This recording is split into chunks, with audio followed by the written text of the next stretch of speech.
Olá, queridos, graça e paz a todos, paz seja convosco, a paz do Senhor, que Deus abençoe sua vida. Começamos sempre assim, não é verdade? O importante mesmo é que a paz do Senhor Jesus reine abundantemente em nossos corações. Estamos aqui postados para mais um vídeo da nossa série Entendendo as Profecias do Apocalipse, e agora é que o caldo começa a ficar um pouquinho mais grosso. Nós vamos entrar hoje no capítulo 4, vamos começar a entender aquilo que pode ser entendido a respeito dos mistérios, né? Daqui para frente a gente vai se deparar com muitos mistérios, porque muitas dessas coisas acontecem dentro do céu, literalmente, né? Diante de Deus, mas a gente vai tentar elucidar algumas coisas até onde é possível. Antes de começar a mensagem, quero te pedir com muito carinho, se você ainda não é inscrito no nosso canal, se inscreve aí, ative as notificações lá no sininho para que você seja direcionado.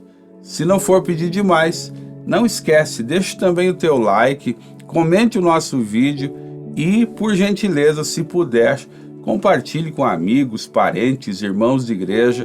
Como eu sempre digo, assim você se abençoa, abençoa também a nossa vida e o propósito de Deus daquilo que a gente está fazendo, que é servir o reino. Desde já, que Deus te abençoe poderosamente. Vamos lá então, hoje nós vamos ler o capítulo 4 do Apocalipse, que diz assim: Depois destas coisas, olhei, e eis que estava uma porta aberta no céu, e a primeira voz que, como de trombeta, ouvira falar comigo, disse: Sobe aqui, mostrar-te-ei coisas que depois destas devem acontecer.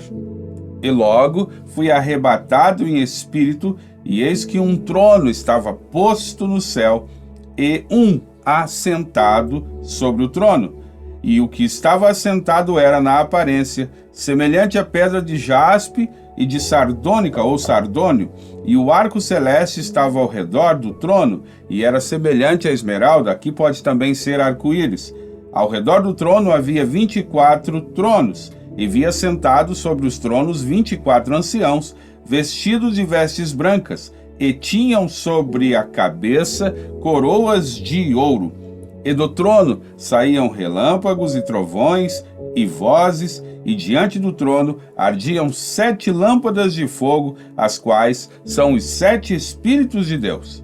Havia diante do trono como um mar de vidro, semelhante ao cristal, e no meio do trono e ao redor do trono 4 animais cheios de olhos por diante e por detrás. E o primeiro animal era semelhante a um leão, o segundo animal semelhante a um bezerro, e tinha o terceiro animal com o rosto de homem, e o quarto animal era semelhante a uma águia voando, e os 4 animais tinham cada um, respectivamente, 6 asas, e ao redor e por dentro estavam cheios de olhos, e não descansavam, nem de dia e nem de noite, dizendo: Santo, Santo, Santo é o Senhor Deus, o Todo-Poderoso, que era, o que é e que há de vir. Pois bem, queridos, necessário ler até aqui, a gente vai então tentar entrar um pouquinho nesses mistérios, trazendo um pouquinho de conhecimento daquilo que o Apocalipse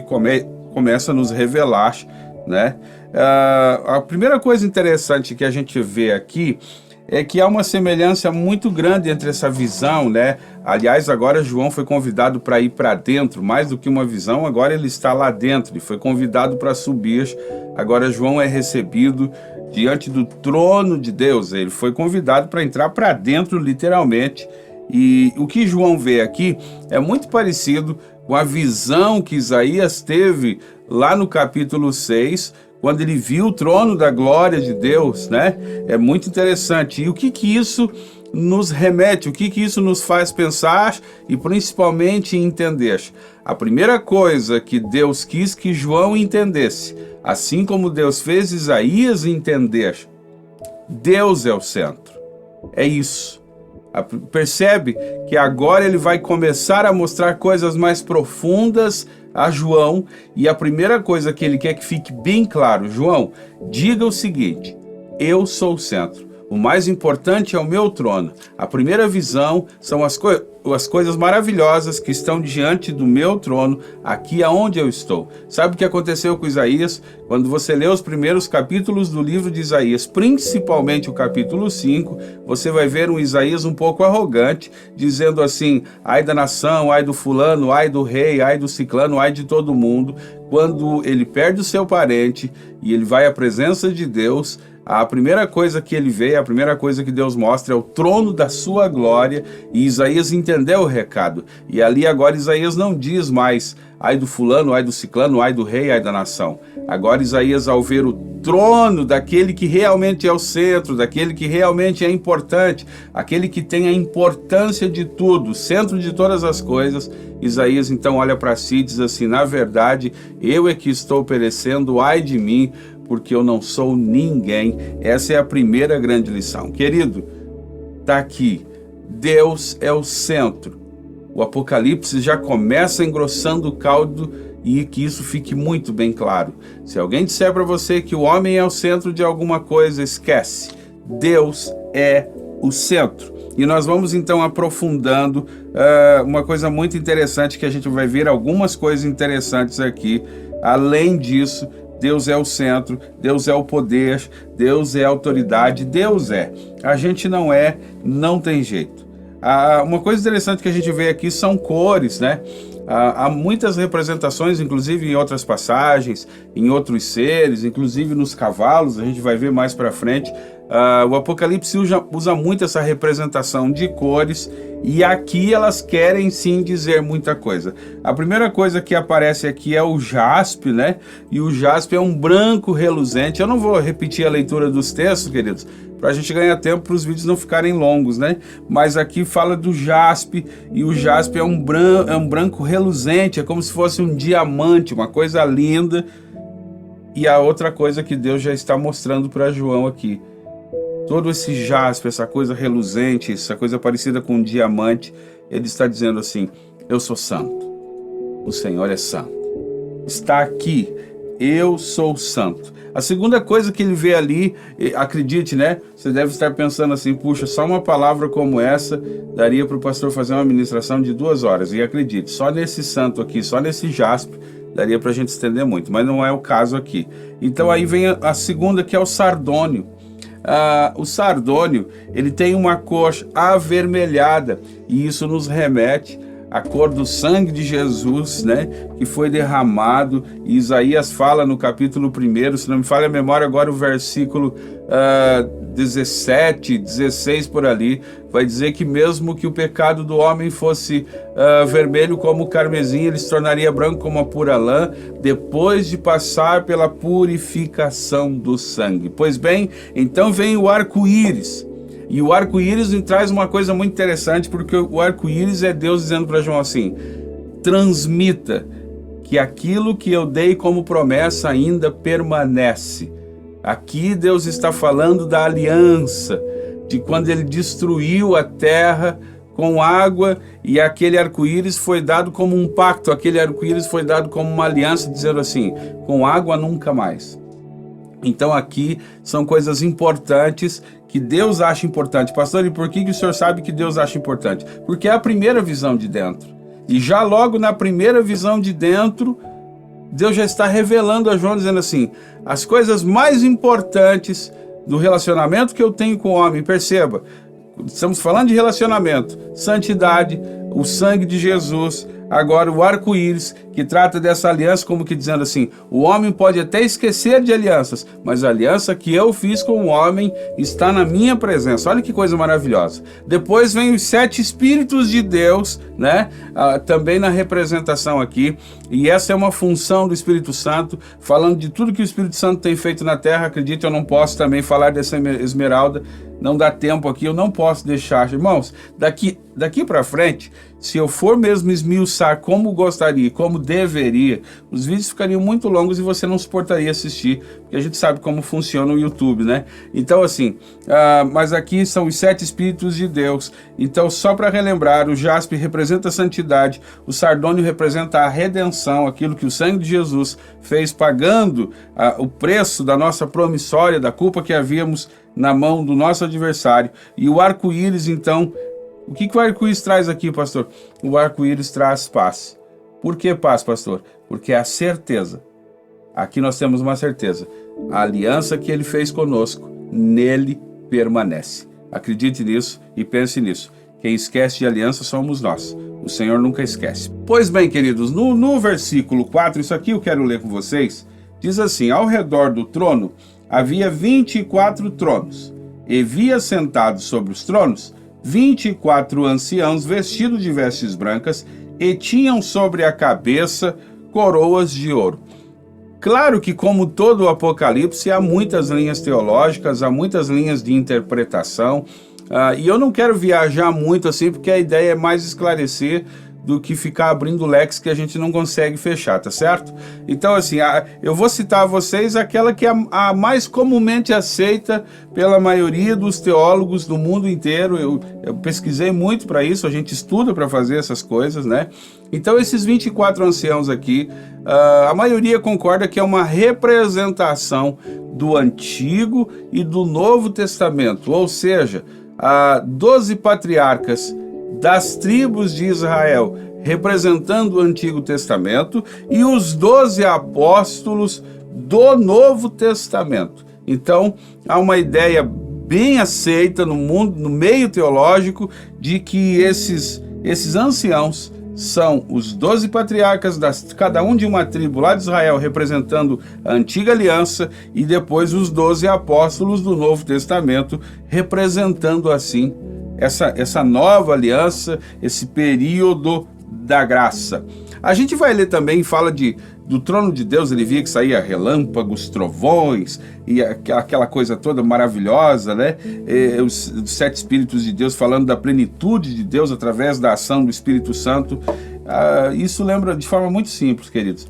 Esse é Deus, esse é o Senhor, mostrando a João o seu poderio. Por quê? Porque quem conhece um pouquinho da Bíblia sabe que, principalmente lá na antiguidade, sempre que Deus ia se manifestar, ele fazia questão de que houvesse esse prenúncio. Sempre que Deus ia se manifestar em algum lugar, na maioria das vezes, isso não é regra, mas na maioria das vezes sempre tinha relâmpagos, trovões. Se tinha manifestação de Deus, tinha barulho. Isto é sempre para dizer: eu tenho o poder, eu sou a autoridade, e aonde está o meu trono sempre vai ser assim. Fala também do mar de vidro. O mar de vidro, queridos, o mar de vidro aqui, ele pode falar dessa calmaria que o trono de Deus traz por causa dessa segurança. Pode também falar, algumas linhas teológicas falam da questão de que esse mar de vidro é a representação dos povos, das nações, dos salvos, dos que ainda vão ser salvos, entre outras coisas. Pois bem, a gente pode ver isso também lá em Isaías 11:2 e entre outros textos. Quando a gente fala dos seres, é bem interessante, e esses seres aqui, de novo, nós vamos entrar nos seres, com a representação aqui das aparências.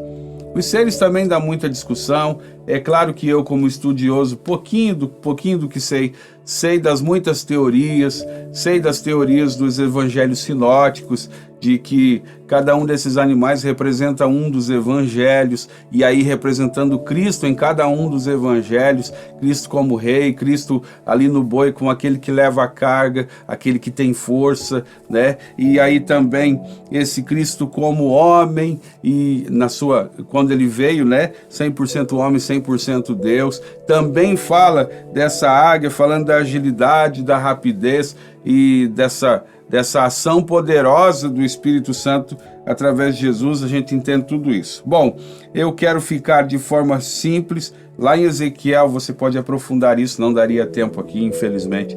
Lá em Ezequiel a gente vai aprofundar isso. Ezequiel 1:5, ele vai ver um ser, ele vai ver os seres, e a visão é praticamente idêntica a essa que João teve aqui e transmitiu a nós no capítulo 4 do Apocalipse. Se você tiver curiosidade, leia depois. Deixa eu abrir aqui um parênteses bem rapidinho.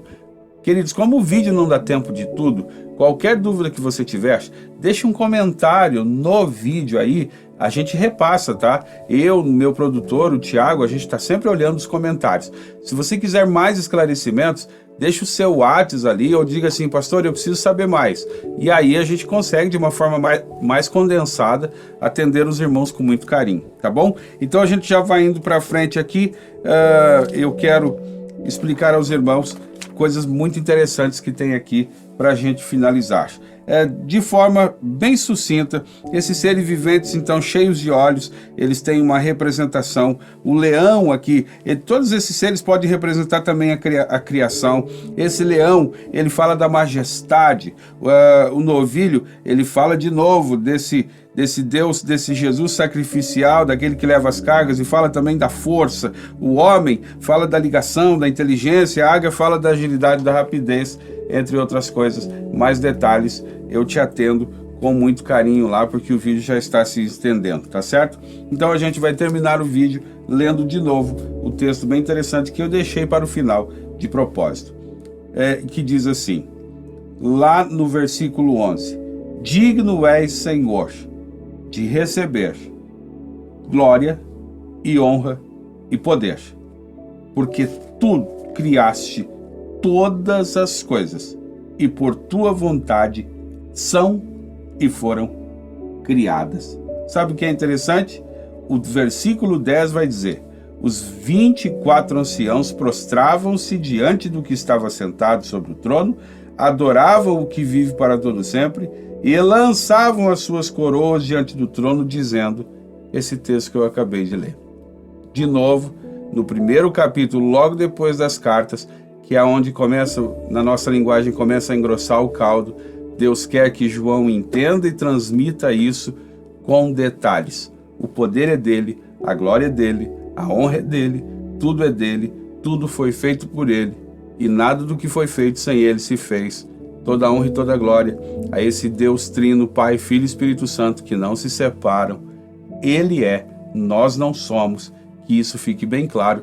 Essa é a mensagem do capítulo 4. Que Deus te abençoe. Rapidinho, deixa o seu like. Se não é inscrito, se inscreve.